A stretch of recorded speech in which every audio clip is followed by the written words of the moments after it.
कि सभी माताओं को सिंधारा दूज का बहुत बहुत बधाई।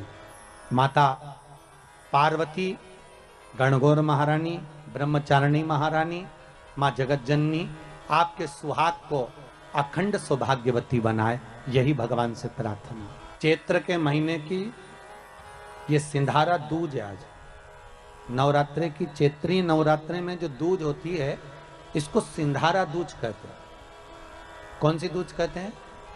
जम के बोलिए। सिंधारा दूज। सिंधारा दूज का मतलब यह होता है कि कल है तीज, जिसको हमारे यहां गणगौर तीज कहते हैं। शंकर और पार्वती 16 दिन तक तैयार हुए थे और तैयार होने के बाद शिव और पार्वती शिव महापुराण के यजमान बनकर जा रहे थे। तो कल का दिन है वो। कौन सा दिन है कल का? गणगौर तीज का दिन, कल का दिन। चैत्र के महीने में जो शुक्ल पक्ष की तीज आती है, वो चैत्री नवरात्रे में जो तीज की तिथि होती है, उस दिन शंकर और पार्वती शिव महापुराण के यजमान बनकर कथा सुनने के लिए गए थे। 16 दिन तक पार्वती और शंकर का श्रृंगार होता है। उसमें से आज का दिन सिंधारा दूज का होता है। क्यों सिंधारा दूज कहते हैं? सिंधारा दूज का मतलब क्या है? क्यों हिंदू धर्म में सिंधारा दूज मनाई जाती है? किस लिए? आज पूरे भारत की भूमि पर कई माताएं हाथ में मेहंदियां लगाती हैं, चूड़ियां पहनती हैं, सुंदर चुनरी पहनती हैं, माँ ब्रह्मचारिणी का पूजन करती हैं, माता का आराधना करती हैं। सिंधारा दूज, उसका कारण केवल इतना सा है। सिंधारा दूज का मतलब यह होता है कि चंचुला देवी जब 14 दिन तक शंकर और पार्वती अपने गुफा में से बाहर नहीं निकले शिव महापुराण के यजमान बनने के लिए, तब माता चंचुला देवी ने हाथ जोड़कर मां जगत जननी जगदम्बा को सुंदर वस्त्र, सुंदर चूड़ियां, सुंदर आभूषण माता के चरणों में ले जाकर समर्पित करे थे और कहा, मां इन चूड़ियों को जो मैं दे रही हूं, ये लाल चूड़ी, ये लाल श्रृंगार, ये लाल वस्त्र, जो लाल चूनर जो मैं प्रदान कर रही हूं, मां बस ऐसी कृपा कर दे कि तू इन चूनर को धारण करे और मेरा भी सौभाग्य, मेरा भी सुहाग अमर कर दे। बस इतनी कृपा मेरे ऊपर कर दे। वो सिंधारा दूज का महत्व है। वो सिंधारा दूज का महत्व।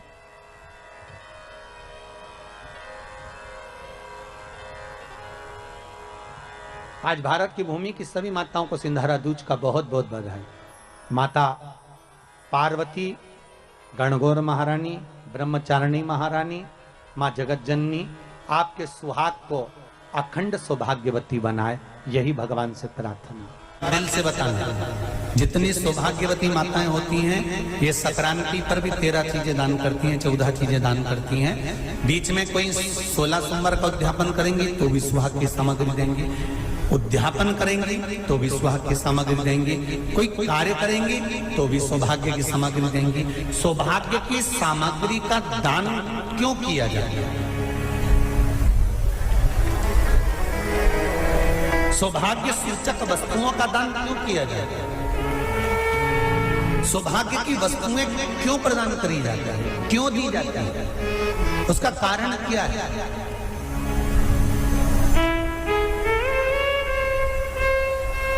क्यों देते हैं? महाराज, भारत की भूमि की सौभाग्यवती माताओं का एक मन की अभिलाषा रहती है। भारत की भूमि की माताओं की एक अभिलाषा रहती है कि जब उसके प्राण छूटे तो अखंड सौभाग्य धारण करके पति के कंधे पर और पुत्र के कंधे पर शमशान पर।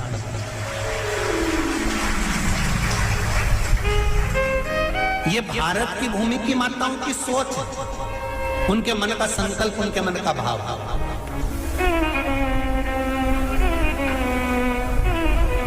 क्यों देते हैं चूड़ी का दान? क्यों देते हैं बिंदी का दान? क्यों देते हैं अखंड सौभाग्य का दान? किस महाराज?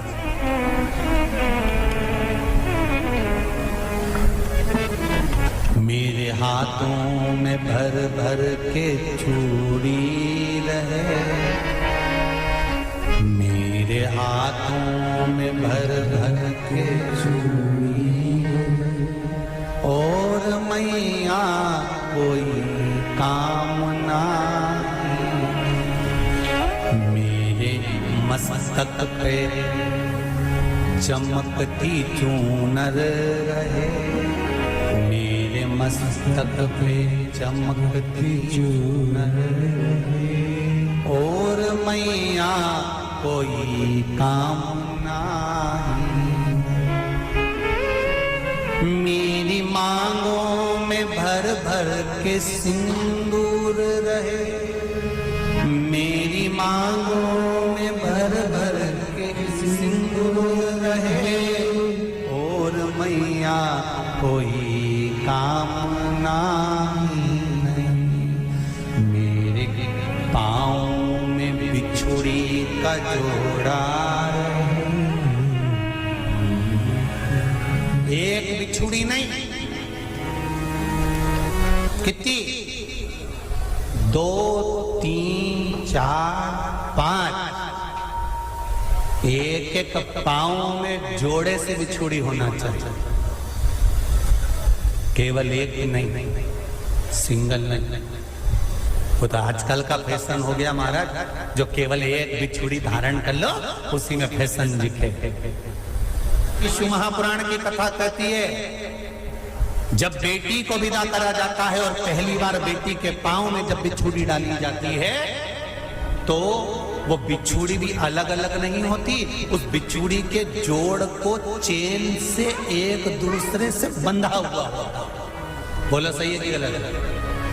जितने आस्था चैनल पर कथा सुन रहे हैं, जितने फेसबुक पर सुन रहे हैं, यूट्यूब पर सुन रहे हैं, सुन लेना कि मेरे भारत की माताओं का जब पाणी ग्रहण संस्कार किसी बेटी का होता है, उसके पांव में जब पहली बार बिछुड़ा पिनाया जाता है, बिछुड़ी पिनाई जाती है, तो वो बिछुड़ी भी एक दूसरे से बंधी हुई होती है, चेन से बंधी हुई होती है। उसको अलग अलग वाली बिछुड़ी शादी के मंडप में नहीं पिनाई जाती। क्यों? जैसे ये बिछुड़ी एक दूसरे से पांव में बंधी हुई है, तुम्हारी जिंदगी अंतिम श्वास तक ऐसी ही बंधी है, यही वर्णन है। वो तो अब माताओं ने थोड़ा सा फैशन चेंज कर दिया, अब पांव में ज्यादा बिछुड़ी निकलती, गड़ती है, चुभती है, एक बिछुड़ी धारण महाराज पर नहीं, बिछुड़ी भी दो हो, जोड़े से। हमारी माताएं, भारत की भूमि की जो माताएं हैं, ये चूड़ी भी हाथ में पहनती है तो जोड़े से पहनती है। बोलो जैसा सही है कि गलत है? एक अकेली चूड़ी माताएं हाथ में धारण नहीं करती हैं।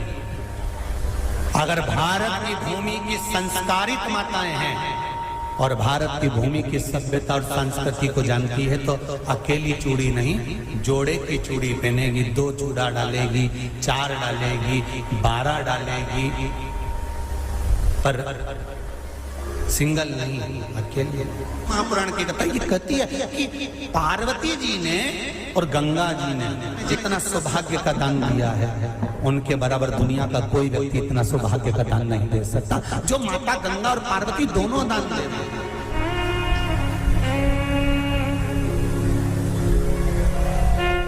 प्रतिदिन दे रहे हैं। और अब तो फैशन आ गया, तुम लोग जो सौभाग्य का दान देते हो प्लास्टिक की डलिया में देते हो, पर एक एक पुराण को उठा कर देख लेना, एक एक उद्यापन को उठा कर देख लेना। जितनी तुम कथा तुम्हारे घर में छोटी छोटी कथाओं की पोथियां पढ़ी हो, उनको उठा कर देख लेना। उसमें नहीं लिखा कि प्लास्टिक की डलिया में सौभाग्य की वस्तु का दान दिया जाता है। उसमें लिखा है बांस की पिटारी में, बांस की डलिया में सौभाग्य की वस्तुओं का दान दिया जाए। क्यों? क्योंकि बांस वंश की वृद्धि करता है, बांस सौभाग्य की वृद्धि करता है, और बांस अखंड सौभाग्य। जैसे बांस का पौधा बढ़ते चले जाता है, बढ़ते चले जाता है, उसी तरह बांस की डलिया में जब दान दिया जाता है, बांस की टोकनी में जब दान दिया जाता है, तो ये भाव रखा जाता है कि तुम्हारा सौभाग्य ऐसे ही बढ़ता रहे। पर अब थोड़ा सा फैशन चेंज हो गया तो प्लास्टिक की डलिया, पर प्लास्टिक की नहीं, व्रत पढ़ते हैं, ये किसी दूसरे के नहीं है। तीज का व्रत माता पार्वती का, छठ का व्रत माता पार्वती का, चतुर्थी का व्रत माता पार्वती का, ये सारे व्रतों की शुरुआत गंगा और पार्वती ने अपने बल से। सुंदरी के स्थान पर जल क्यों चढ़ाया जाता है? क्योंकि भगवान शंकर की सबसे छोटी लड़की जो है वो सुख सुंदरी है, और ये जो छोटी लड़की है सुख सुंदरी, ये नारी को अखंड सौभाग्यता का वर प्रदान